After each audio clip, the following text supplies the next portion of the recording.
L'objet de la conférence d'aujourd'hui est de réaffirmer sans embâche la raison d'être du mouvement M5-RFP. Cette raison d'être, c'est d'obtenir pacifiquement et démocratiquement la démission du président de la République et de son régime. C'est ça l'objectif du M5-RFP. C'est pour ça que le M5-RFP a été constitué. Vous vous souviendrez que l'imam Mahmoud Diko, l'autorité morale du mouvement, a pesé de tout son poids au regard des diverses sollicitations dont il a fait l'objet pour demander au M5-RFP de proposer en quelque sorte un plan B de sortie de crise. Ce plan B a fait l'objet du mémorandum.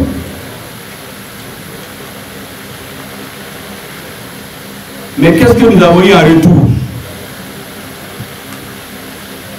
Un rejet pur et simple. Nous renvoyer à la majorité. La source du pouvoir, c'est le peuple.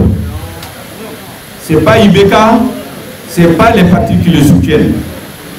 L'instrument du pouvoir, il est exercé à travers les représentants élus, pas des représentants nommés par une cour constitutionnelle définitivement discréditée.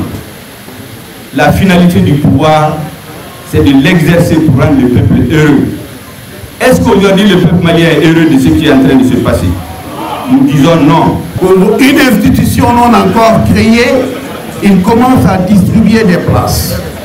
Il dit qu'il a 30% des places. Non, c'était le projet du RPM dans la réforme constitutionnelle qui a été rejeté.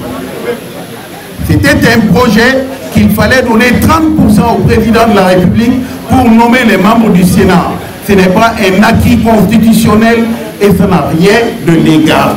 Donc je vais vous dire déjà que cela dénote quoi? Cela dénote que pour conduire le troupeau, eh bien, l'hyène s'est déguisée en berger.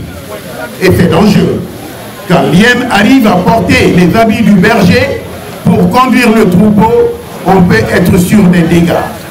La démocratie ici est presque phagocytée avant même qu'elle ne soit mise en œuvre au niveau du Sénat. Je vais parler des institutions. Très sincèrement, lorsque l'on est interpellé sur le sens de l'action du M5-RFP, on nous dit toujours, on nous oppose la valeur institutionnelle des choses et le respect des institutions. On nous dit le président de la République c'est une institution. Bravo de nous le dire.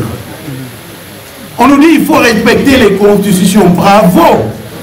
Mais c'est justement le respect des institutions qui est à la base de la démarche du M5-RFP.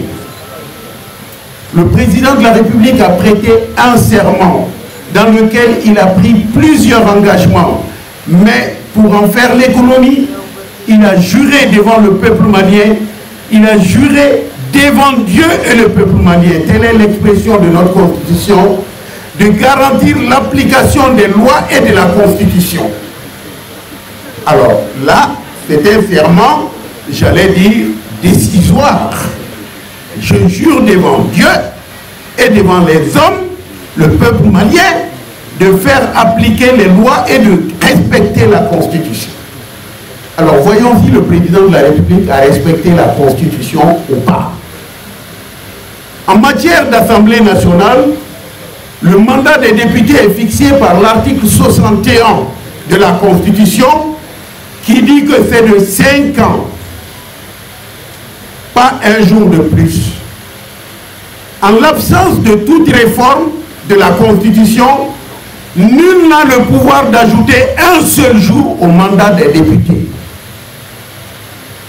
Alors, voilà donc que Madame Manansa Danyoko, excusez-moi, présidente de la Cour constitutionnelle par fiction, parce qu'elle avait démissionné d'office depuis 2018, mais elle ne tient pas compte de la loi quand il s'agit d'elle. Elle a dit, vous pouvez prendre une loi, n'importe quel juriste qui a fait seulement 1 mois de cours de droit, c'est qu'une Assemblée nationale ne peut pas voter la modification d'un article de la Constitution. Pourquoi? Parce que la Constitution est adoptée par les 18 millions de Maliens directement. Et l'Assemblée, il n'y a que 148 ou 143 députés. Même dans leurs rêves les plus heureux, 143 députés ne peuvent pas penser modifier la volonté de 18 millions de personnes. Et voilà que les députés sont allés allègrement voter une loi anticonstitutionnelle. Ils l'ont votée, c'est de leur responsabilité. Mais la loi a été publiée et promulguée par le président de la République. Donc, par la loi de publication et de promulgation, le président a violé l'article 61 de la Constitution. C'est clair et net. Personne ne peut dire le contraire. On nous dit que le président de la République c'est une institution. Bravo de nous le dire. On nous dit qu'il faut respecter les constitutions. Bravo. Mais c'est justement le respect des institutions qui est à la base de la démarche du M5 RFP. Le président de la République a prêté un serment dans lequel il a pris plusieurs engagements. Mais pour en faire l'économie, il a juré devant le peuple malien, il a juré devant Dieu et le peuple malien, telle est l'expression de notre Constitution, de garantir l'application des lois et de la Constitution. Alors là, c'est un serment, j'allais dire, décisoire. Je jure devant Dieu et devant les hommes, le peuple malien, de faire appliquer les lois et de respecter la Constitution. Alors voyons si le président de la République a respecté la Constitution ou pas. En matière d'Assemblée nationale, le mandat des députés est fixé par l'article 61 de la Constitution qui dit que c'est de 5 ans, pas un jour de plus. En l'absence de toute réforme de la Constitution, nul n'a le pouvoir d'ajouter un seul jour au mandat des députés. Alors, voilà donc que Madame Manansa Danyoko, excusez-moi, présidente de la Cour constitutionnelle par fiction, parce qu'elle avait démissionné d'office depuis 2018, mais elle ne tient pas compte de la loi quand il s'agit d'elle. Elle a dit, vous pouvez prendre une loi, n'importe quel juriste qui a fait seulement 1 mois de cours de droit, c'est qu'une Assemblée nationale ne peut pas voter la modification d'un article de la Constitution. Pourquoi? Parce que la Constitution est adoptée par les 18 millions de Maliens directement. Et l'Assemblée, il n'y a que 148 ou 143 députés. Même dans leurs rêves les plus heureux, 143 députés ne peuvent pas penser modifier la volonté de 18 millions de personnes. Et voilà que les députés sont allés allègrement voter une loi anticonstitutionnelle.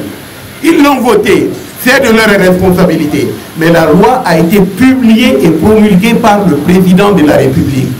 Donc, par la loi de publication et de promulgation, le président a violé l'article 61 de la Constitution. C'est clair et net. On gagne Kouli, nous M5 RFP, Kata Sigidona, Kanabla Bila, Dien Foytin, Andasera Mima, Koye Tore Jamanama, Ni Maye Sosolike Oula, Mali Kono Ani Mali Koka. Ani mama segera kuma uko jonkala aye min fo tie do an yera nyebala jamanai asigimbe ani amarambe ngaramu ni nambara ni shwanika ni ye foroba wari ta ke kelentai baraka kinga ke sira fesa o sira de bidatu ambe o lakana balia de la bi ambe malira ka kla ambi o kono o de la bi Kalanko, Sénéco, Gela Febe a bɛɛ bɔra jamana marakojugu de la an ye kuma filanan min fɔ an ko ni tɔɔrɔ minnu bɛ yen n'o y'a sɔrɔ a mana Mali kɔnɔ i ko sanji an k'a ɲini k'a dɔn maa min nɔ don o fana na sɔsɔlibakɛ kuma na bɛɛ bɛn n'a ka k'a fɔ Ibrahim Boubacar Keïta de nɔ ye nin ko in ye an ka jamana kɔnɔ a y'a kɛ k'a sɔrɔ a fanga n'a hakili b'a la bi bɛɛ bɛnnen don a kan a fanga t'a la a hakili ɲuman t'a bolo o kuma na jamana tora o tigi bolo an bɛ taa mini an dun bɛ dɛngɛ da la an y'o filanan min fɔ fana maa ma sɔsɔli kɛ o la an ko n'an y'o ko to yen o ka taa ɲɛfɛ yanni san 3 cɛ a ka fanga bɛ ban waati min na an bɛna fɔ de Mali min bɛ yen wa parce que Mali ko bɛ dabila an bɛna miiri Mali kɔrɔ in de la o tuma anw k'an sigi ka Mali ko banko lajɛ o de nana gɛlɛya an ma o de kama an bɔra an ko ni mara kɛcogo man ɲi maa min ka baara ye mara jugu ye o dɔnnen don o tuma na sisan mun bɛ kɛ a bɛ fɔ a tigi ye de sabali donni min b'i kunna ni sale k'a jigin démissionner fanga bila an ye o de ɲini. donc ne ka kuma laban ye min ye M5 RFP tɔgɔ la jumadon ka musow ye labɛn min kɛ k'u fo u ye assemblée générale kɛ u ka fo u ka labɛnw sabatilen don bɔli la jeunesse ye labɛn kɛ u ka fo nka jumadon bɔli n'i bɛ ka banna o tuma jamana fan bɛɛ bɔcogo n'a bɛ se ka kɛ a y'o kɛ ka jamana fan bɛɛ bloqué n'a bɛ min kɛ a k'o k'an wele wasalaamaaleykum.